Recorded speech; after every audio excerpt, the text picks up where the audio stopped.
Hello दोस्तों, कैसे हैं आप लोग? आई होप आप लोग अच्छे होंगे। तो कल है रक्षाबंधन और रक्षाबंधन की तैयारी के साथ-साथ कल क्या है, कल है सावन का आखिरी सोमवार। तो हम में से ऐसे बहुत सारे लोग होंगे जिन्होंने व्रत रखा होगा। तो वही मैं व्रत के पहले की सारी की साफ सफाई कर रही हूँ मैं। वैसे तो सफाई हर दिन होती है, वीकली होती है, लेकिन क्या होता है ना, व्रत के पहले थोड़ा ज्यादा अनाज जो होता है, अन्न का सामान, वो आसपास ना रहे। तो ढंग से एक बार पूरा वॉश करके धो लो तो बहुत सही रहता है। ये मेरे नियम में है। मैं अपनी मम्मा को ऐसे ही देखते आ रही हूँ करते हुए, तो वो वैसे ही मैं सफाई करती हूँ कि व्रत के एक दिन पहले रात को पूरा क्लीन करती हूँ। जितना भी अनाजी सामान होता है सब हटा दो, क्योंकि प्याज लहसुन बनता है तो फिर वो होता है। फिर साफ-सफाई करने के बाद इतनी थकान हो गई थी कि फिर मेरा खाना बनाने का मन ही नहीं हुआ, तो फिर बाज़ार से मैंने ये एक थाली मिल रही थी, वो मँगा ली। और फिर नेक्स्ट डे पूजा-वूजा करने के बाद रक्षाबंधन का दिन था, तो पहले सुबह हम लोगों ने मॉर्निंग में व्रत रखा।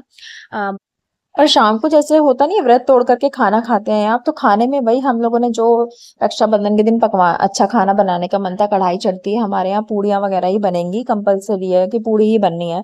तो वो हम लोगों ने शाम को वैसा कर लिया था, बिना प्याज लहसुन का खाना बनाना था।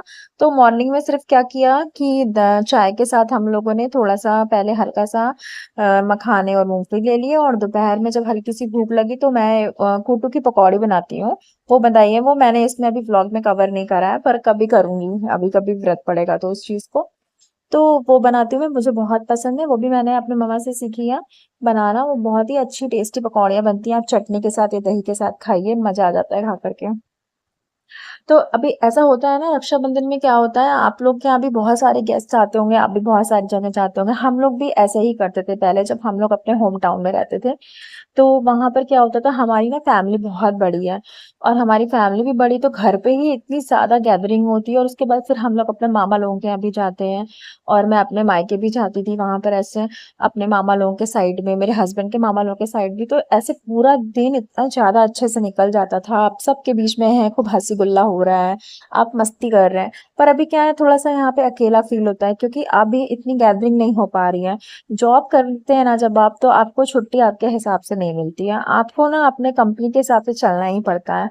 फिर क्या होता है, बच्चा छोटा है तो आप इतनी अगर मान लो छुट्टियां ले भी, और फिर गर्मी का मौसम इतना ज्यादा गंदा मौसम है, और कभी क्या हो रहा है, बारिश की वजह से भी हर जगह कहीं भर रहा है, कहीं कुछ हो रहा है।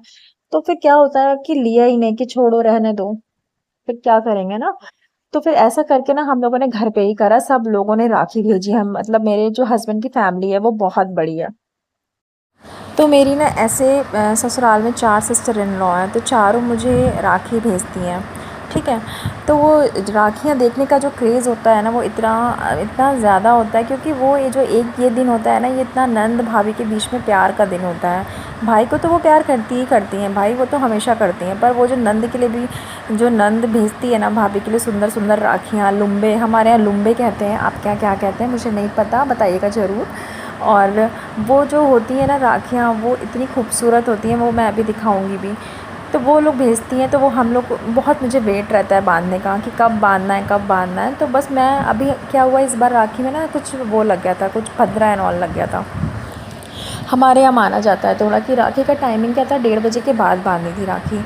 तो हम लोगों ने उसी के अकॉर्डिंग, फिर वही मैंने वेट करती रही कि कब राखी बंधेगी, कब राखी बंधेगी। तो फिर हम लोग यही, मैं बातें भी कर रही थी यहाँ पे कि ठीक है हम लोग बातें, चलो कोई बात नहीं, अभी हम लोग कर लेते हैं, फलाहार वलाहार खा लेते हैं, उसके बाद हम लोग, क्योंकि बेटी को भी तैयार करने का टाइम चाहिए होता है पूरा। अभी फैमिली में क्या होता है ना, सबको क्रेज होता है देखने का। अब देखिए, अब ये वीडियो कॉलिंग करने का कितना बेनिफिट है हमारे, पहले जमाने में तो सब होता नहीं था, कौन कैसे तैयार हुआ क्या पता। अभी क्या, आप दूर दूर भी कहीं भी रह रहे हैं, लेकिन आप वीडियो कॉलिंग के थ्रू आपकी कनेक्टिविटी बन जाती है लोगों से, आपको ऐसा लगता है वहीं आस पास में बातें कर रहे हैं, सामने देख रहे हैं एक दूसरे से, तो ये बड़ा मजा होता है।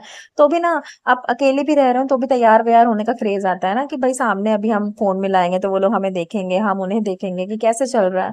तो वही हम लोग का भी था। ये देखिए इतनी सुंदर सारी राखियां भेजी हैं सबने, और ये मैंने बांधी है, ये इस तरीके से बांधा जाता है, लंबी लंबी राखियां होती हैं ये, फीमेल राखियां होती हैं, अपनी भाभी के लिए मोस्टली नंद लोग भेजती हैं, पर आपके ऊपर डिपेंड करता है, आप किसी भी फीमेल को भेज सकते हैं, या अगर अपने फ्रेंड को भी राखी बांधना चाहती हैं आप। तो फिर उसके बाद मैंने खाने में, रात का खाना हो गया, रात के खाने में फिर मैंने ये पनीर बनाया था, और मैंने कचौड़ी बनाई थी। ये मैंने कचौड़ी इस तरीके से बनाई थी कि मैंने आटे में ही उसका मसाला बना करके गूंथ लिया था, क्योंकि ना तो मेरा फिर पूरी, अब व्रत के बाद तक ज्यादा खाने का मन भी नहीं करता है, त्योहार था इसलिए मैंने क्या करा, कचौड़ी ऐसे वाली कचौड़ी बना ली, भर के पूरी आटे में गूँथ लिया मैंने, बहुत ही टेस्टी बनी थी। इसका मसाला भी बहुत अच्छा था। और साथ में रायता बना लिया, और मीठे में तो हम लोगों ने मिठाई वगैरह कर ली। अब हो गई है बहुत थकान और अब खा पी लिया है, तो अब चलते हैं। गुड नाइट, शुभ रात्रि। अगले ब्लॉग में फिर मिलेंगे। Bye bye.